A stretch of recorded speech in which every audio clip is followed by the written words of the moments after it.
The bustling streets of Miami, drenched in sunlight and chaos, serve as the backdrop for yet another wild chapter in the lives of Mike Lowrey and Marcus Burnett.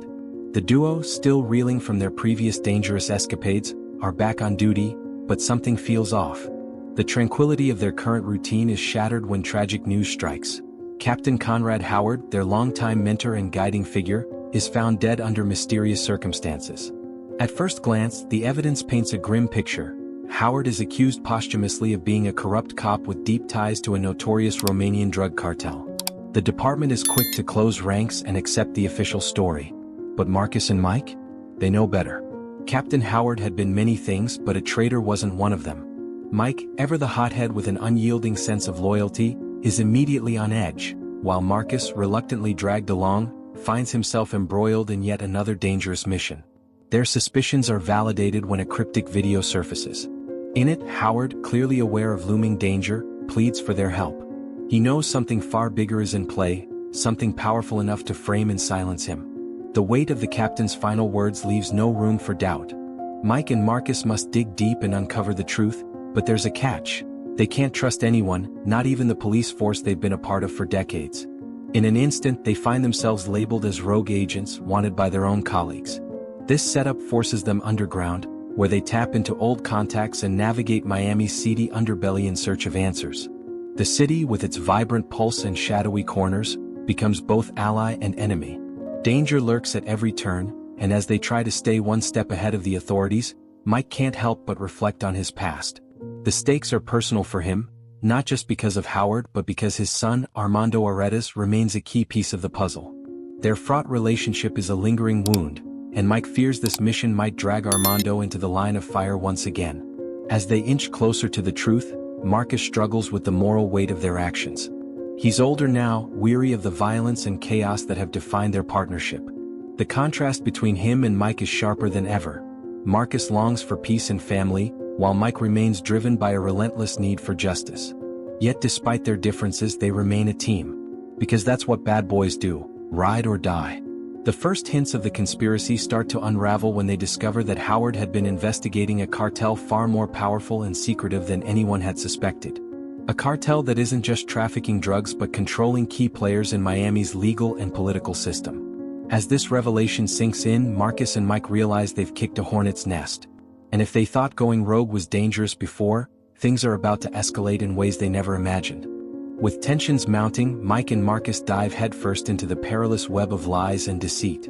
They know they're being hunted, not just by the Miami PD but by a far more dangerous enemy, the shadowy Romanian cartel that Captain Howard had been tracking in secret. Despite the danger, Mike's resolve only hardens. For him, this is no longer just about justice. It's about avenging the man who believed in them when no one else did. The duo follows their first lead, a name whispered in the criminal underworld, leading them to a high-stakes poker game hidden in a luxurious, dimly lit backroom of a downtown Miami club. As neon lights flicker outside, Marcus can't help but complain internally about how, once again, they're plunging headlong into danger with no backup. Mike, on the other hand, feels right at home amidst the tension, his eyes scanning the room for threats. The game is run by a mid-level enforcer named Victor Radek, a known associate of the cartel. It doesn't take long for things to spiral out of control. When their cover is blown, a tense standoff ensues. Mike, ever the quick thinker, flips the poker table, sending chips and drinks flying everywhere. Marcus ducks just in time as a hail of bullets erupts, turning the once glamorous setting into chaos. A frantic chase through the club's labyrinthine corridors follows, complete with narrow escapes and a few well-placed punches. Ultimately, they capture Victor, dragging him into a deserted alley for questioning. Victor's fear is palpable.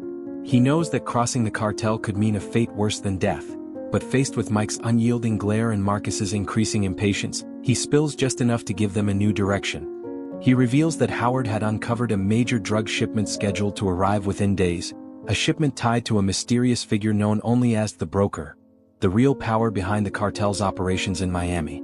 Before they can press for more, gunfire rings out, forcing them to scatter. The cartel's hitmen have tracked them down, and Victor isn't so lucky.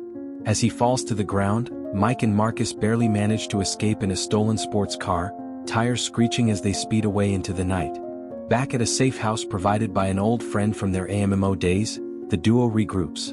Marcus, nursing a bruised shoulder, vents his frustration. He's tired of the endless cycle of violence and danger, tired of risking his life while barely holding on to his family. Mike listens in silence, knowing his partner's concerns are valid but unwilling to give up just yet. As dawn breaks, they make a critical decision. If they want to stop the shipment and bring down the cartel, they'll need to go straight to the source. That means getting closer to the broker, a dangerous move but the only way forward. Mike knows someone who might be able to help.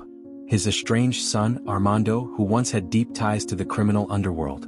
Reconnecting with Armando isn't just risky, it's emotionally fraught. Their relationship is a mess of unresolved tension, betrayal, and regret. Yet Mike is willing to face it all if it means getting the edge they need. Meanwhile, the city buzzes with whispers of Mike and Marcus's exploits. The media paints them as rogue cops gone bad, and the Miami PD intensifies its manhunt. They're running out of time, out of allies, and dangerously low on trust. But as always, when the chips are down, these two ride or die.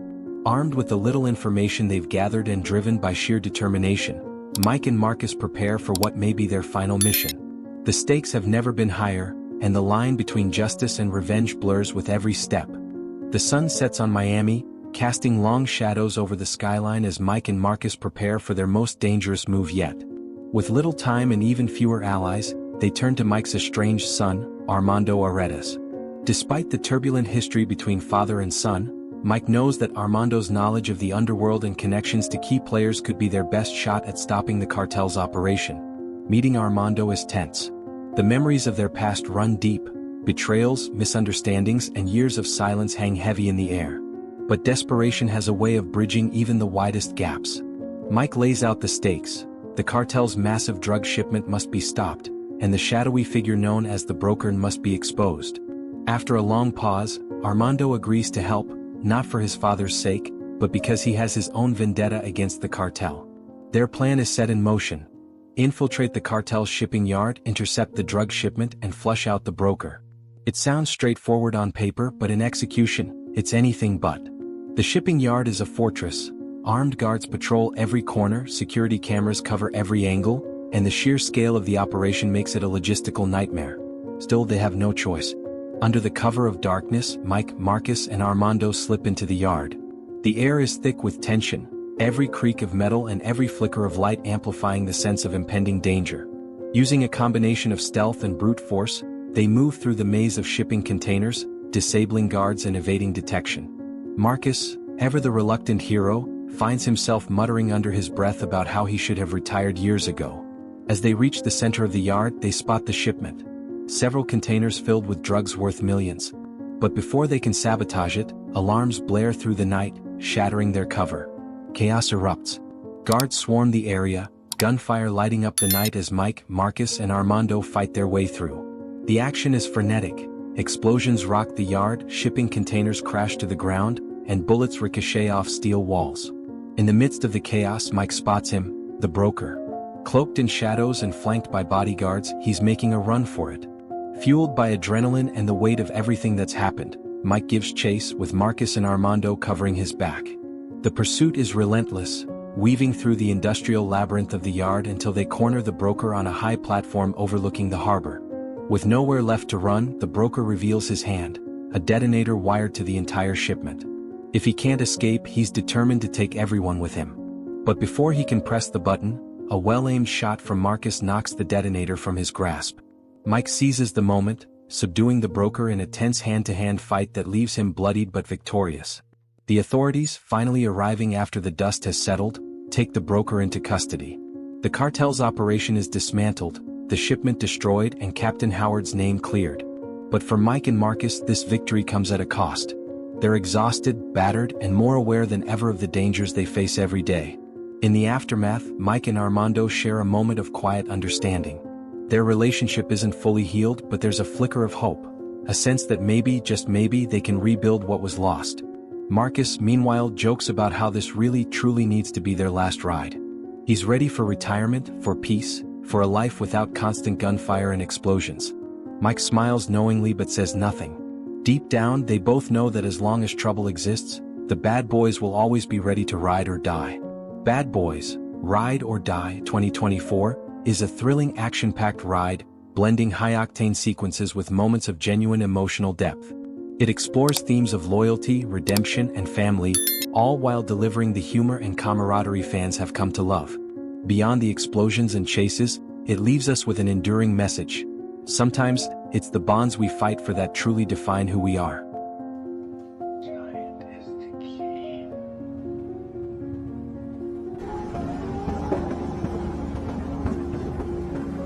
Do a little Spanish, sir? Yeah, it's a long.